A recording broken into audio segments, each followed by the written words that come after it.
Abra sua Bíblia, por favor. Mateus, capítulo 28. Mateus, capítulo 28. A gente vai ler aqui a partir do versículo 16 até o versículo 20, tá bom? Mateus, capítulo 28, a partir do versículo 16 até o versículo 20.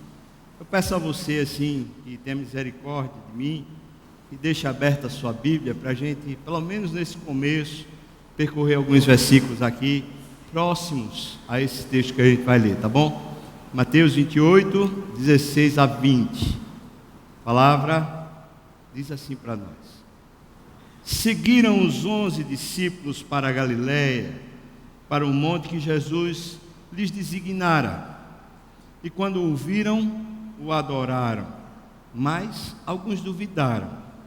Jesus, aproximando-se, falou-lhes dizendo: Toda a autoridade me foi dada, no céu e na terra.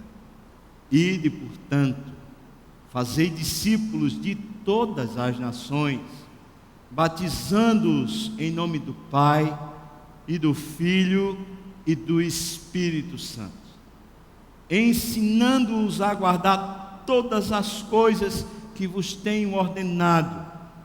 E eis que estou convosco todos os dias, até a consumação do século. Amém. Pai, se tem assim, Deus, alguma coisa aqui entre nós, entre eu e os meus irmãos, que é pura humanidade, pura vaidade, eu quero pedir ao Senhor perdão.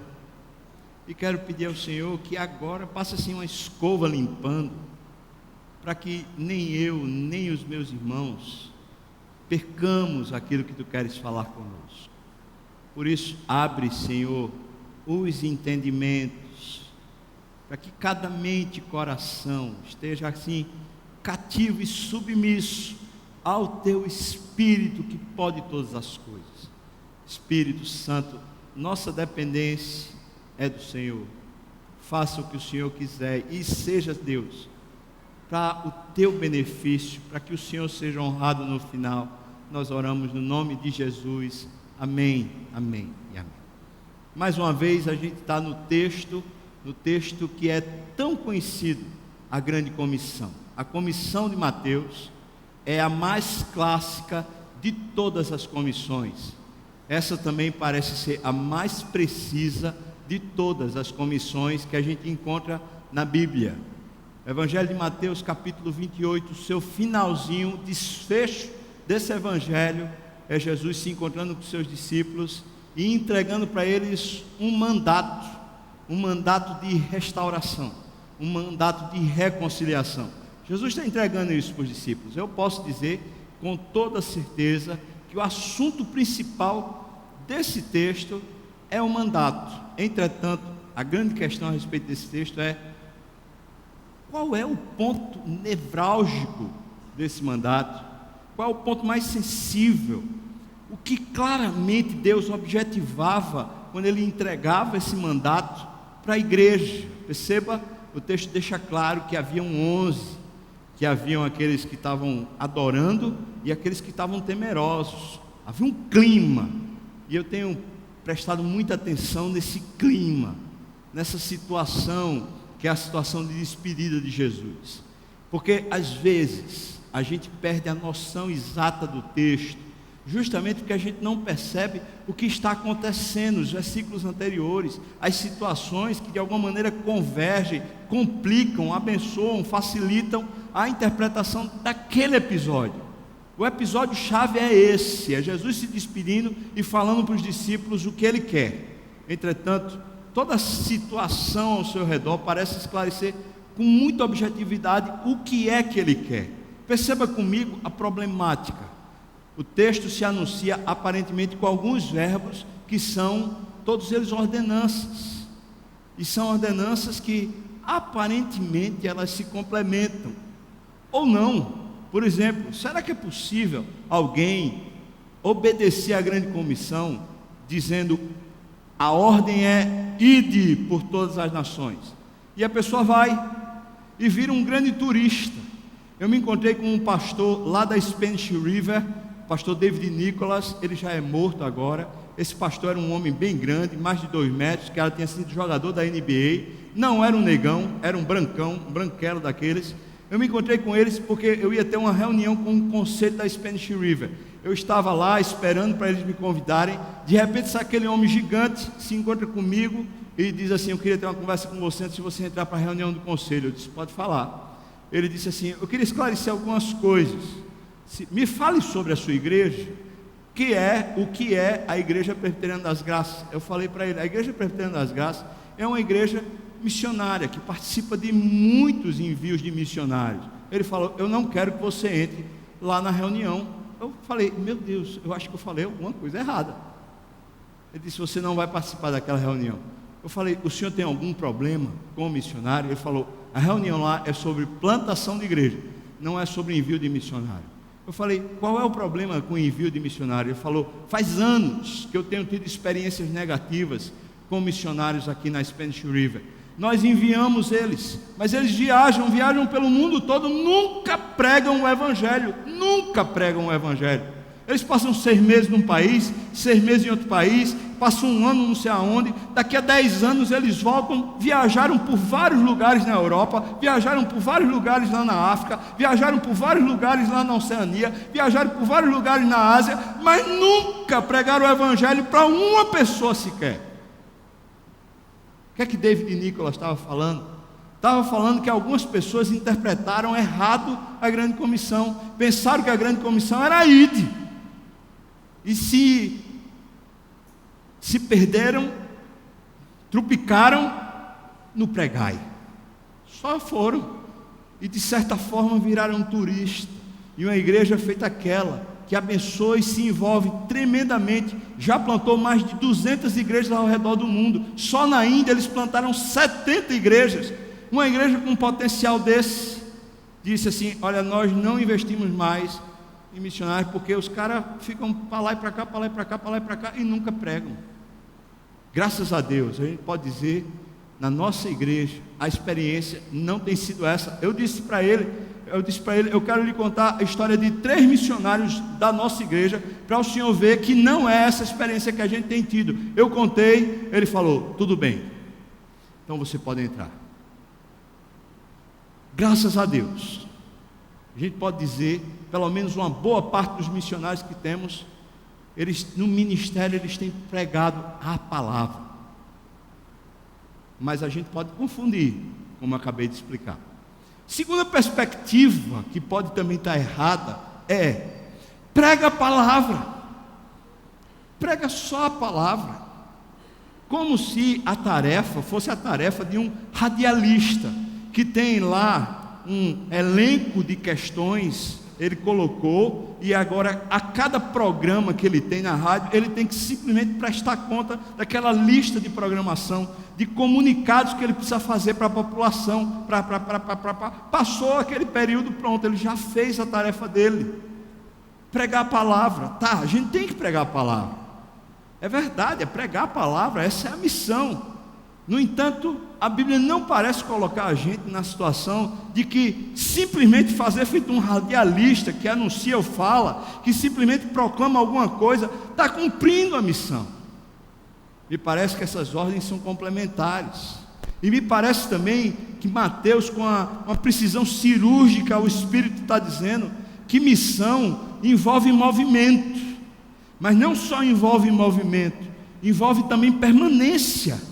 E esse misto de movimento, da vida que vai, da vida que volta, ela exige de nós um comprometimento de permanência, uma longa obediência na mesma direção, uma jornada cada vez mais concreta, mais firme, mais determinada, de que o alvo, de que o compromisso, de que o certo, de que o ponto de interesse é um único ponto de interesse, porque senão a missão fica simplesmente ela impessoal, descomprometida com a realidade do ouvinte, descomprometida com a realidade do mundo. Eu e você estamos num mundo que, para além de nós, ou seja, além dos nossos próprios sofrimentos, esse mundo está sofrendo demais da conta.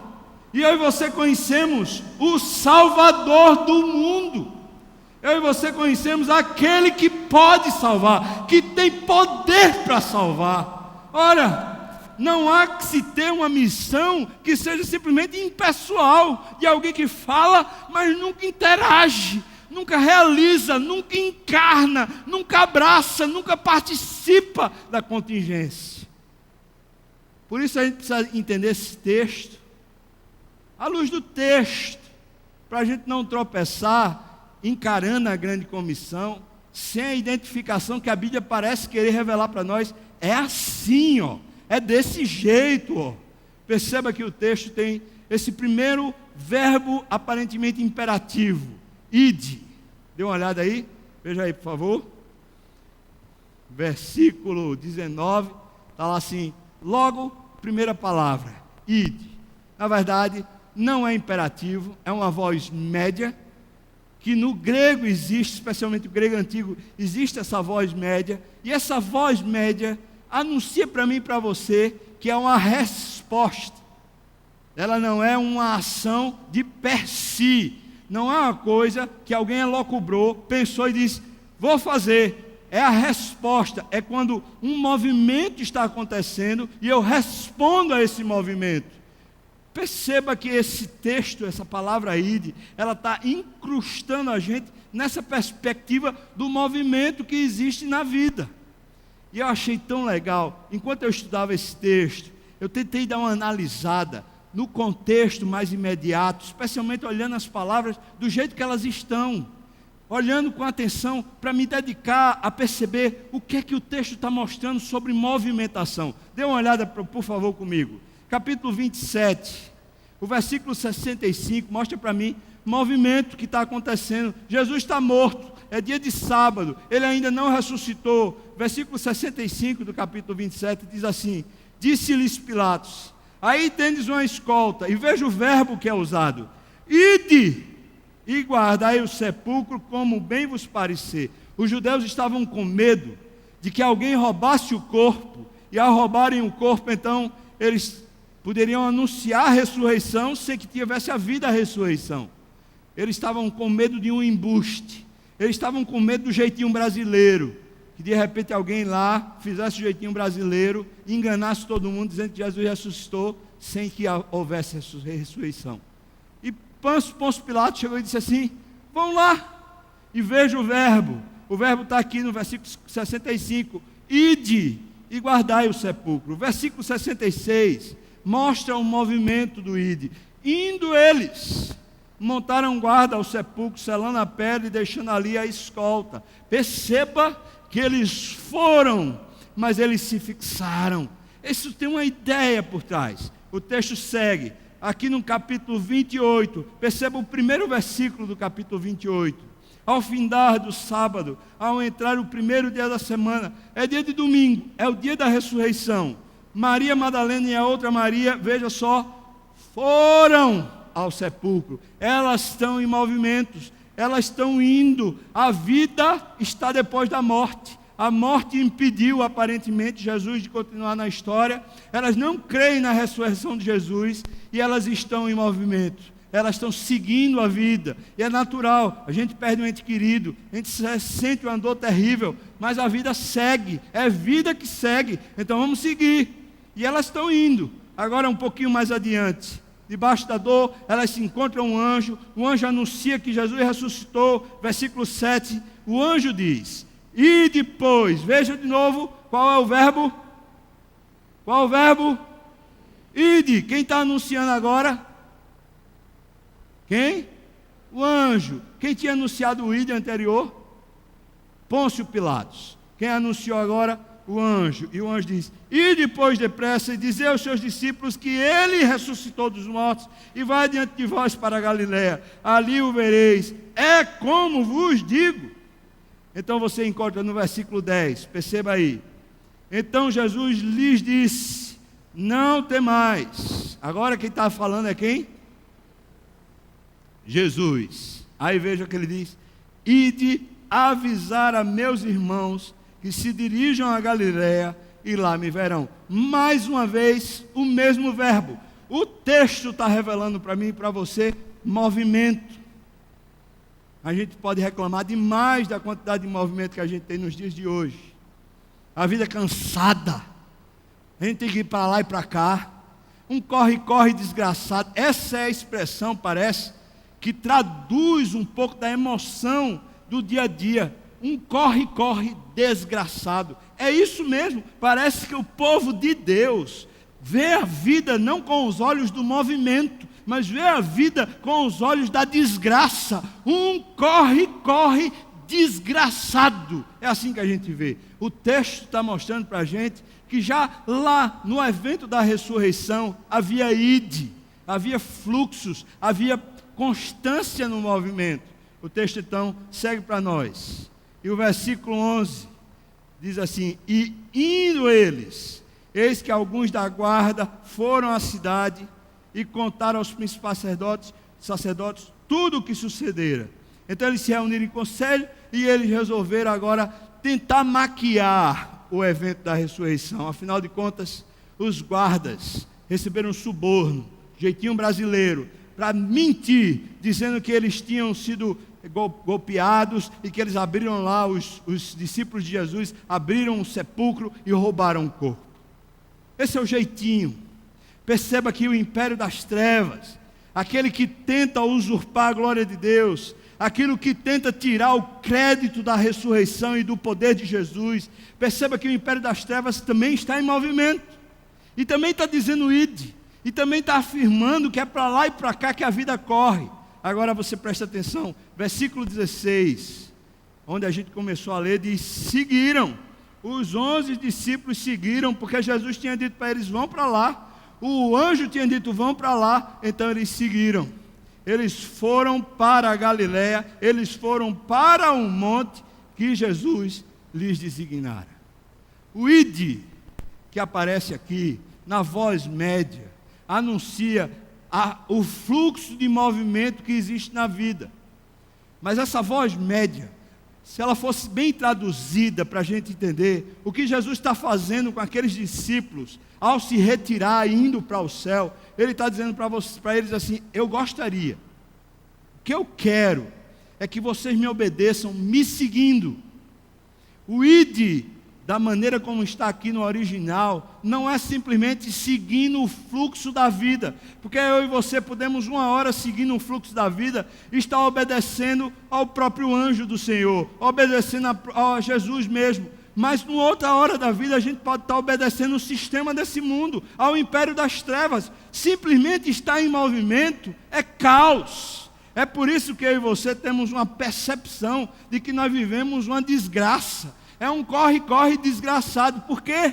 Porque a gente não sabe ao certo que movimento é esse que estamos participando. A gente não sabe ao certo a que Deus servimos. Uma hora nós servimos a Deus, então nós caminhamos normalmente assim, um ministério da igreja. Então a gente luta, se dedica, se esforça, tem que estudar, tem que se preparar. Mas também tem a dedicação que eu tenho que dar lá no emprego, porque eu preciso garantir o meu sustento, porque eu vou ser cobrado pelo patrão, porque eu preciso dar testemunho, e a gente está nesse corre-corre, nessa grande agonia, achando, muitas vezes assim, não, estou servindo a Deus, mas lá no fundo do coração a gente está perdido, não sabemos a que Deus servimos. Toda vez que no nosso corre-corre estamos dedicados a garantir o nosso futuro, preste atenção, irmão, toda vez que no nosso corre-corre estamos tentando garantir o fruto do trabalho, ou seja, estamos tentando garantir o salário, estamos tentando garantir a provisão necessária, estamos tentando garantir o nosso emprego, estamos tentando garantir a nossa competência, toda vez que o corre-corre é em direção a Mamon, esse é um Deus diferente do nosso Deus. Esse é o império das trevas. Esse é o corre-corre desgraçado, porque está correndo em vão, e a vida passa, e passa rapidamente. E toda vez que mesmo no trabalho, mesmo numa labuta grande, mesmo se esforçando, se dedicando, mesmo cheio de compromisso, em bater metas, mesmo quando a gente está sendo um bom empregado, um bom servo no trabalho, mas o grande alvo é que Cristo seja conhecido. Não garantir o sustento, não garantir alguma coisa para mim, mas o grande alvo, no grande corre-corre, é que Cristo seja conhecido, é que Cristo seja conhecido. Irmãos, esse fluxo de vida não é desgraçado. Isso não é um corre-corre desgraçado. Isso é o corre-corre do maratonista. Isso é o corre-corre do atleta olímpico. Isso é o corre-corre que Paulo fez. E ele disse que não correu em vão. E ainda disse que todos os que correm no Senhor não correm em vão. E aqueles que servem e trabalham no Senhor não trabalham em vão. A grande questão então não é o id, não é só movimento. Não é só simplesmente ir, ouvir, mas é um id reflexivo, é um id de voz média, ou seja, é uma resposta ao que Jesus está fazendo. Ou seja, se Jesus está indo, eu vou. Por isso esse id precisa ser entendido como uma resposta de permanência. Não de permanência no local físico, mas uma resposta de permanência no coração. Eu me decidi por Jesus. O id é isso. Jesus está dizendo: venham comigo, me sigam. Eu estou indo, me sigam. Ora, se eu vou seguir Ele, eu preciso resolver comigo mesmo que eu sempre seguirei Ele e só Ele. Ele e só Ele. Assim eu sigo. Eu estou indo. Eu não sei nem para onde. E nem preciso saber, porque qualquer lugar que Jesus for, eu vou. Pode ser além mar, pode ser numa situação transcultural, pode ser para uma tribo, pode ser para uma aldeia, pode ser entre o povo mais extremista da terra. Pode ser pregando para o Estado Islâmico, pouco importa. Se Jesus está indo, eu vou. Eu vou. Porque o id é essa posição. É voz média. É reflexo. Não é seguir qualquer movimento, mas é seguir um movimento de alguém que está em movimento. É simplesmente seguir Jesus. Eu posso perguntar então para você: você tem seguido Jesus? Essa é a grande questão. Estamos assim no meio de uma crise gigante. A perspectiva aparentemente de grande parte do Brasil é garantir um emprego a que custo for. A perspectiva de grande parte do Brasil é: eu vou agora frear todas as minhas economias, tudo que eu tiver, porque o tempo é ruim. E você ouve as notícias, você vê os comentários, você vê as pessoas conversando, você diz assim: rapaz, é isso mesmo. É exatamente isso. Eu quero dizer para você que toda vez que você correr nessa direção, não em resposta a Jesus, mas em resposta às suas garantias, em resposta aos seus apetites, em resposta às suas volições, em resposta à crise, em resposta à necessidade desse mundo, toda vez que você correr nessa direção, você largou o id. Largou. Disse assim: Jesus está indo para lá, mas eu vou é por aqui. Eu não quero nem saber. Jesus, vai para lá, vai. Tu depois salva lá, eu não quero nem saber. Agora eu tenho que me garantir. Amém, irmão? Não teve um amém? Vocês estão espertos. O final de semana eu preguei em Candeias. Aí fiz: amém, irmão? Amém. Eu disse: é pegadinha. Aqui a galera está esperta. Nós então estamos entendendo o id. O id, ao mesmo tempo que é um movimento, também é um posicionamento. Eu vou estar com Jesus, ponto. Se Jesus estiver aqui em Recife, trabalhando no lugar onde eu trabalho, estiver convivendo com as pessoas com quem eu convivo, é ali que eu estou. Mas se Jesus de repente disser, eu me abusei, quero mais não, vou para lá, eu vou para lá. Para lá para onde? Sei lá. Abraão, quando saiu, Deus disse assim para ele, vai para uma terra que eu te mostrarei. Pronto, já foi. Simples assim. Segundo verbo que a gente encontra é fazer discípulos. Aqui sim, a gente encontra um imperativo. Mas é um imperativo atrelado ao id. Atrelado a alguém que está no rastro de Jesus. Ou seja, Jesus está fazendo, eu estou fazendo junto. Jesus está ensinando, eu estou ensinando junto. Jesus está pregando, eu estou pregando junto. Jesus está indo, eu estou indo junto. Jesus está ficando, eu estou ficando junto. Ou seja, o discípulo ou fazer discípulo diz respeito a essa natureza que Jesus assumiu de encarnação. Perceba, Jesus não resolveu pregar o evangelho simplesmente fazendo belos discursos. Eu digo para você, não tem ninguém na face da terra que conseguisse fazer um discurso tão primoroso quanto Jesus. Mas ele não fez isso. O que foi que ele fez? Ele pegou 11 pessoas, melhor, 12 pessoas e resolveu conviver com elas, ensinando elas na vida, no caminho, no processo. Essas 12 pessoas, a gente pode dizer, elas foram as mais privilegiadas de todas as pessoas da face da terra. E eu vou dizer, é mesmo. Eu queria ter sido isso. Mas eu posso dizer também, sem erro nenhum, sem nenhum equívoco, eu sou discípulo de Jesus. E assim como ele chamou aqueles 12, ele também tem chamado pessoas hoje para, ao caminhar com ele, se envolver na terra, se envolver com gente, com pessoas, com processos, com histórias, com crises, com enfermidades, com todo tipo de tirocínio, todo tipo de problema, se envolver, não fugir, se envolver. Aqui é que eu acho que a gente encontra a pior crise da grande comissão. Porque eu vou dizer uma coisa para você, irmão. Enquanto for só movimento, evento, a gente vai para a viagem missionária. Ah, que legal. Enquanto é um movimento, a gente vai para o cursilho. Ah, que legal. Ah, a gente vai para ali para o acampamento. Ah, a gente vai fazer não sei o que lá. Ah, a gente faz não sei o que lá. Enquanto é só movimento, a gente não está cumprindo a grande comissão. Preste atenção. Não estamos cumprindo a grande comissão.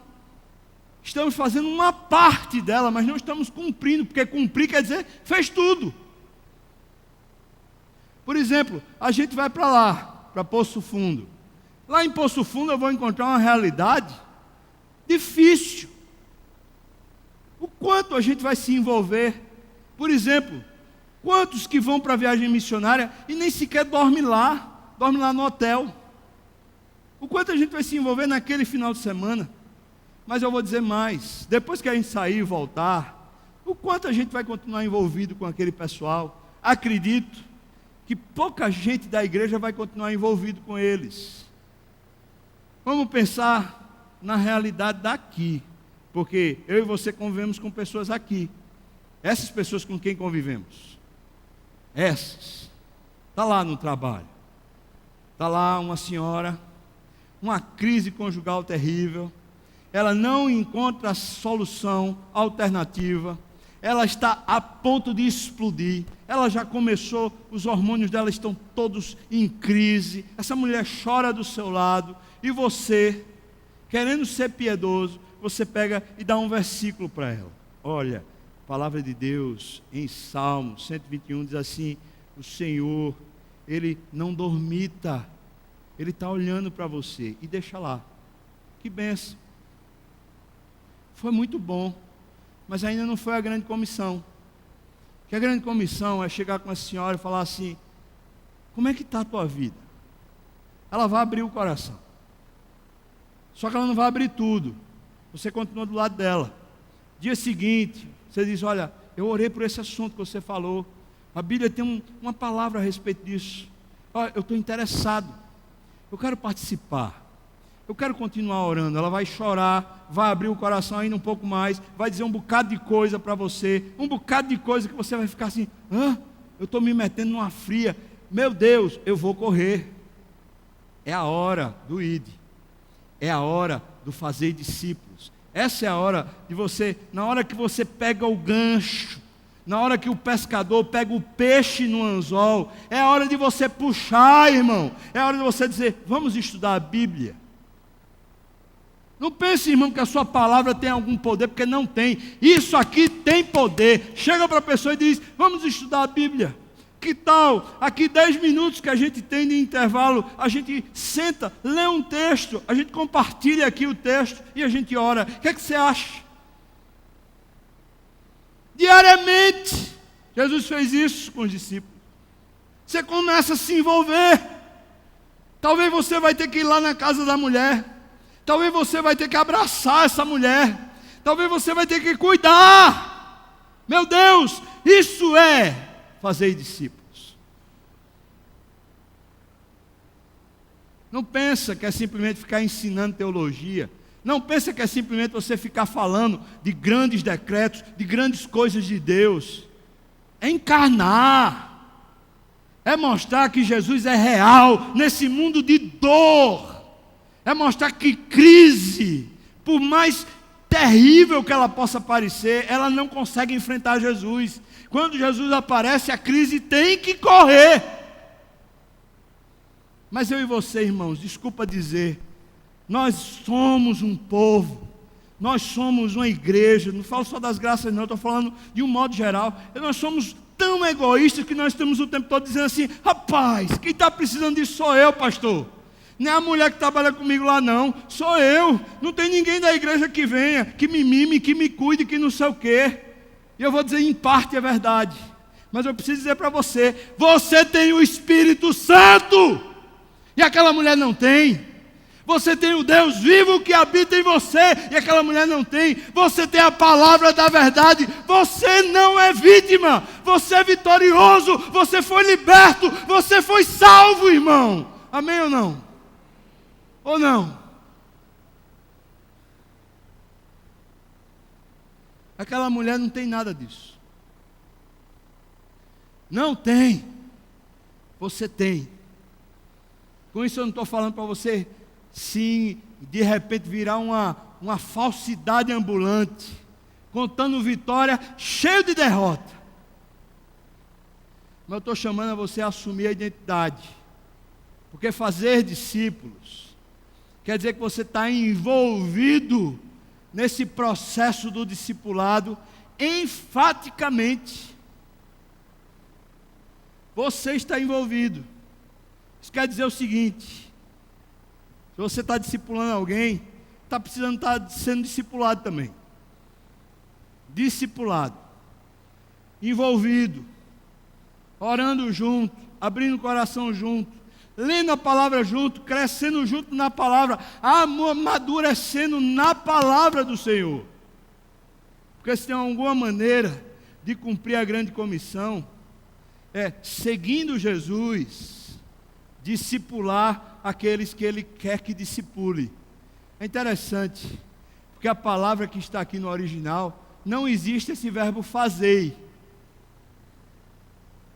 E a gente diz, olha, o verbo fazer aqui é que é o imperativo. Não existe. Ele está dizendo assim, indo, discipulem. É isso, o verbo é discipulem. Sendo discipulados por Jesus, discipulem o mundo. Todas as nações, todas as terras, todos os doentes, todos os enfermos, todos os aflitos, todos os endemoniados, todos os enclausurados, todos os perdidos, todos os em crise, todos. Não podemos dizer que existe um sem existir o outro, todos. Todos. Às vezes, chegam pessoas e dizem assim, rapaz, eu fui chamado pelo Senhor para ser missionário. E a pergunta é básica, é simples. Você é aqui alguém que segue, discipulando, evangelizando, se envolvendo com o povo do Senhor e com as pessoas perdidas? E a resposta muitas vezes é não. A pessoa não faz nada.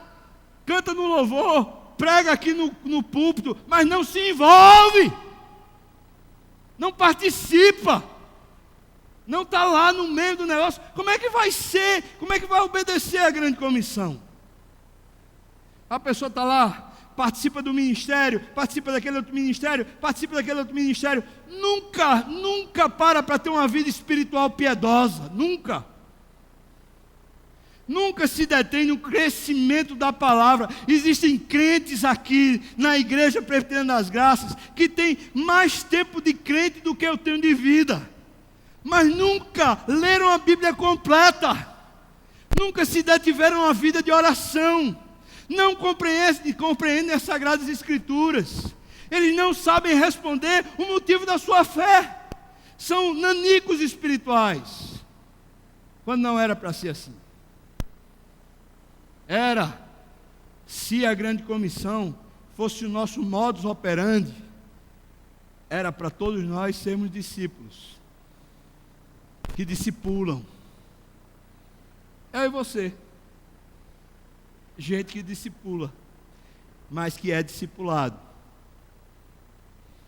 A grande comissão é simples assim. Um movimento onde eu entro no movimento que Jesus está fazendo. Jesus está indo. Então eu sigo Jesus e defino a minha vida. Eu defino objetivamente a minha vida. Sempre seguirei Jesus. Eu quero dizer para você, conversão é se converter a Jesus. Conversão não é sentir uma emoção no culto e levantar a mão. Conversão não é ser batizado ou fazer pública a profissão de fé. Conversão é você deixar a sua vida e seguir Jesus. Pronto. Seguindo Jesus, discipula quem Jesus pôr no seu caminho para discipular, sendo discipulado. O texto mostra para nós que maravilha é isso. Você percebeu comigo a quantidade de movimento que estava acontecendo nesse contexto imediato, a quantidade de idas e vindas que eles estavam promovendo entre si. A gente percebeu que Pôncio Pilatos manda, a gente percebeu que os fariseus ou os saduceus mandam, a gente percebeu que o anjo manda e a gente percebeu que Jesus manda. Mas a grande comissão se destaca no meio de todas essas ordenanças. Porque antes de Jesus mandar a grande comissão, antes dele introduzir esse assunto, olha aqui comigo, por favor, dê uma olhada. Mateus capítulo 28, versículo 18. Perceba o que Jesus diz. Por favor, leia comigo, versículo 18. Mateus 28, versículo 18. Leia comigo, por favor, vamos lá? Jesus, aproximando-se, falou-lhes dizendo: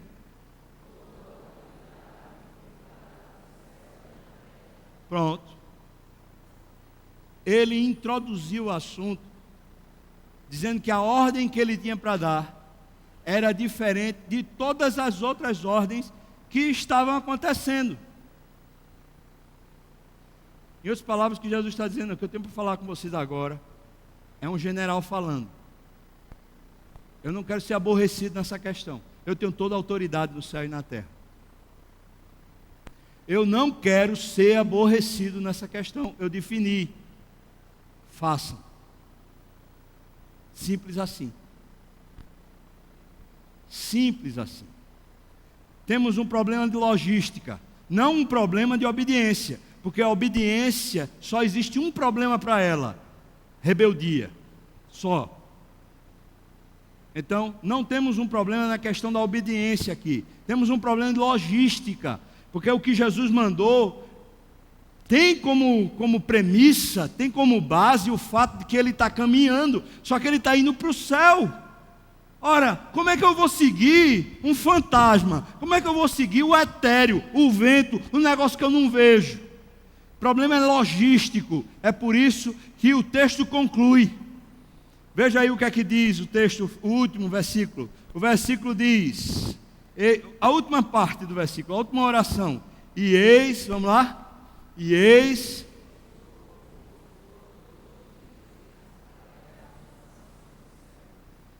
Irmão, então ele está aqui, ou não? Amém, irmão? Amém?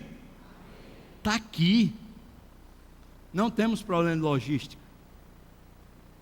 Se não temos problema de logística, só resta um problema. É aquele que eu falei anteriormente. É rebeldia. Não é um problema de logística. Ele está aqui. Ele está caminhando. É Ele que está chegando no nosso ouvido aqui. A gente pensa que é pastor Sávio, está gritando ali, feito um doido. Mas Ele está chegando no ouvido da gente aqui, bem pertinho, falando assim: olha, toda autoridade me foi dada, no céu e na terra. Vão, me sigam, façam discípulos. Simples assim. Simples assim. Tem mais o que fazer? Tem. A última parte que a gente precisa aprender. Ele não disse para a gente fazer discípulos à nossa semelhança. Ele não disse para a gente fazer discípulos segundo a nossa cultura brasileira. Ele não disse para a gente fazer discípulos segundo o costume da nossa casa. Ele não disse para a gente fazer discípulos segundo as nossas tradições. Ele não disse para a gente fazer discípulos segundo alguma coisa que a gente já saiba na cabeça da gente. O texto diz que para fazer discípulos, básico dos básicos, precisamos conhecer todas as coisas que Ele nos tem ordenado. Porque só se faz discípulo ensinando os discípulos a guardar todas as coisas que Ele já tem ordenado. Então, a base simples do começo, do caminho do discipulado, é a gente saber e estar guardado no nosso coração as coisas que Jesus tem ordenado. Aí imagina, você está lá na maior crise no seu casamento, está pensando em se separar, e aparece aquela senhora que eu lhe falei lá, aquela senhora com a mesma crise. Aí você se identifica com a pessoa, e a pessoa começa lá a lamentar sobre o marido, aí você começa a lamentar sobre o seu marido. Você se identifica com a pessoa. Você está ensinando ela a guardar o quê? Eu vou dizer o que é que você está ensinando ela a guardar: mágoa, rancor, ressentimento. Você está ensinando ela a se ver como vítima, como coitadinha, porque você mesmo está se vendo assim. Você não está guardando a palavra do Senhor. Você não está guardando a presença do Senhor. Você não está guardando as ordens do Senhor, porque você está lamentando. Você está estilando. Você não está aproveitando a tribulação para ter mais experiência com Deus. Aquele mesmo exemplo mostra que a gente se perde no discipulado. Às vezes a gente até tem a encarnação, às vezes a gente até está envolvido com as pessoas, mas a gente se perde no discipulado, porque a gente não está guardando, nem sabe o que guardar.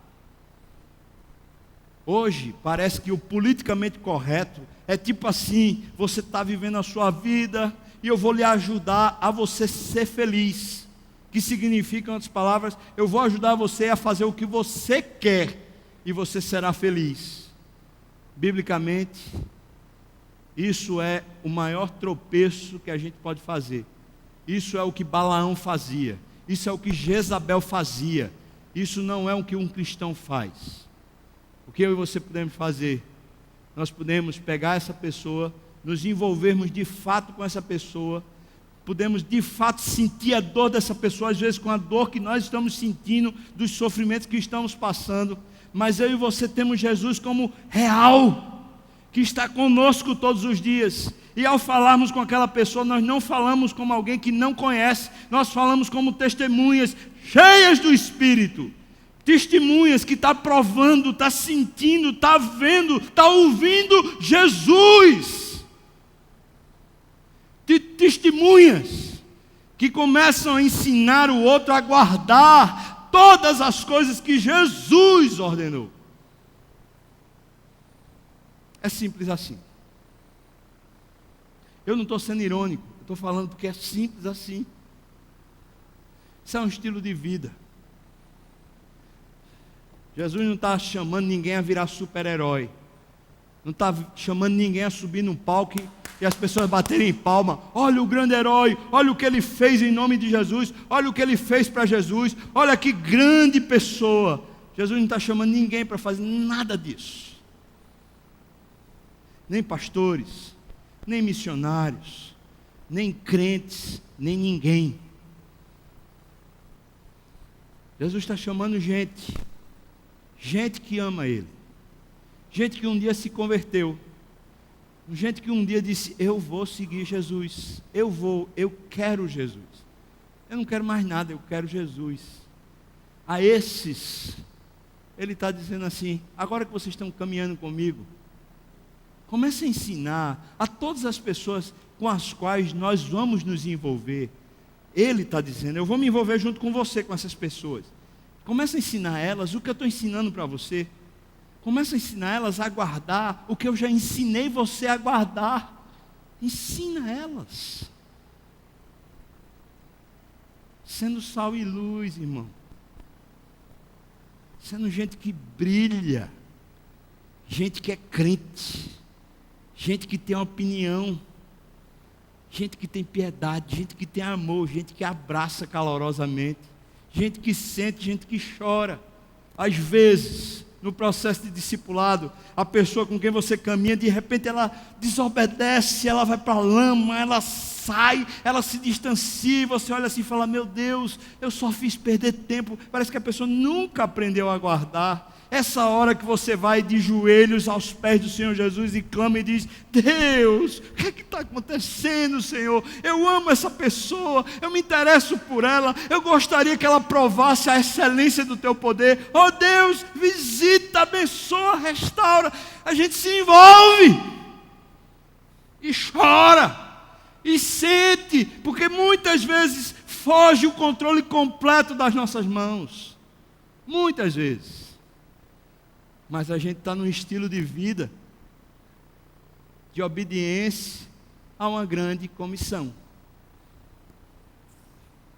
Por isso, irmãos, hoje à noite, enquanto Jesus está aqui entre nós, falando assim de maneira bem simples com a Igreja Presbiteriana das Graças, seja você quem for, seja você um homem ou uma mulher experiente, ou simplesmente neófito, acabou de se converter, seja você a pessoa com um alto grau de cultura, tem doutorado, pós-doutorado, fala 7 línguas, não sei o que lá, ou seja você uma pessoa simples, mal sabe falar português, pouco importa. Gente feito eu, gente feito você, pode ouvir hoje Jesus simplesmente dizendo: vamos fazer discípulo por todas as nações, ensinando eles a guardarem todas as coisas que eu tenho ensinado. Vamos para essa terra, vamos. A palavra igreja, eclesia, significa chamados para fora. Que vai mostrar o nosso cristianismo não é nem tanto a maneira como a gente adora aqui dentro, mas é sempre a maneira como a gente adora a Deus no mundo, lá fora.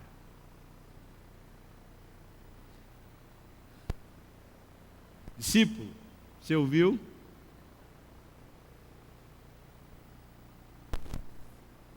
Filho, você ouviu? Ouviu o que o Senhor tem para dizer para você? Viu que sua vida agora é só dele, nas mãos dele, para ele? Ouviu? Ouviu que o grande alvo agora é simplesmente seguir, permanecer seguindo? Viu que precisa conhecer as Escrituras, ler, estudar, se deter, orar? Viu? Viu que se você abandonar isso, você está abandonando a sua própria essência, a raiz do caminho com Deus? Se largou o general, desertou a fé, naufragou na fé, só abandonando isso. Você ouviu, irmão? Se você ouviu e entendeu, e claramente você pode dizer hoje à noite: eis-me aqui. Eis-me aqui, Senhor, me envia a mim. Eu estou indo, Senhor, eu vou para onde o Senhor for, eu vou para qualquer lugar, em qualquer direção, com o Senhor, eu vou. Farei discípulos em qualquer lugar. Farei discípulos no meu trabalho. Eu farei discípulos na minha família. Eu farei discípulos na minha vizinhança. Eu farei discípulos em qualquer lugar que o Senhor me colocar. Eu farei discípulos. Eu aprenderei e ensinarei a guardar o que o Senhor ordenou. Ouviu, irmão? Se você ouviu, se o general hoje falou com o Senhor, falou com você, falou com a senhora, queria convidar você a se posicionar, dizendo a única coisa que cabe: estou aqui, Senhor, eis-me aqui. Se for, fique de pé, eu queria orar com você. Você está dizendo assim: eis-me aqui, pouco, Senhor, eu vou, para qualquer lugar, para qualquer direção, a qualquer preço, eu vou. Amém. Amém. De repente aqui vai ter gente que vai para os índios, não é não? De repente vai ter gente aqui que vai para o Estado Islâmico, vê? Amém. De repente vai ter gente aqui que vai para o escritório. Tem gente aqui que vai para o hospital. Tem gente aqui que vai trabalhar no banco. Outro vai trabalhar na farmácia. Outro vai trabalhar no comércio. Deus vai enviar você e vai continuar enviando. Então não se esqueça não, amanhã é o dia da gente começar esse negócio. Senhor, nós estamos de pé. A nossa maneira aqui de pé é como se a gente estivesse no quartel, Senhor, se apresentando. A gente ouviu a voz do general. Ele está se apresentando. O que é que o Senhor quer fazer de nós? Certamente o Senhor já tem feito, a gente aqui não tem visto. Agora eu peço que o Senhor abra os olhos a todos quantos o Senhor quiser que abra. E faz ver, Senhor. Encanta mesmo os corações. Faz gente como eu aqui, Pai, que está aqui nesse momento, de repente começar a provar as maravilhas da Tua lei.